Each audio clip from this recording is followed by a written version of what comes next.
శ్రీమాత్రే నమః. ఎవరైనా సరే పురుష సంతానాన్ని పొందాలి అనుకుంటే ప్రతి శనివారం నాడు ఒక రావి ఆకు ఇంట్లో వెంకటేశ్వర స్వామి పటం ముందు పెట్టి ఆ యొక్క పటం మీద పిండి దీపం పెట్టాలి. బియ్య పిండి దీపం ఉంటుందో ఆ దీపం పెట్టి గోవింద నామస్మరణ చేస్తూ ఆ దీపాన్ని వెలిగించాలి.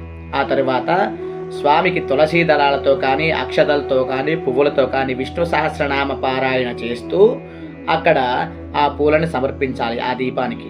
ఆ తర్వాత స్వామికి గుడపానీయము మరియు గుడాన్నము అంటే పాయసము, బెల్లం కలిపినటువంటి పాయసం నైవేద్యంగా సమర్పిస్తే ఇలా 3 వారాలు కనుక భార్యాభర్తలు ఇద్దరూ కలిసి చేస్తే పురుష సంతానం పొందవచ్చు.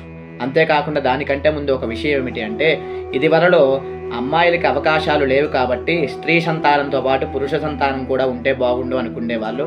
కాబట్టి ఈ రోజుల్లో ఎవరైనా ఒకటే, పురుషులైనా స్త్రీలైనా ఒకటే కాబట్టి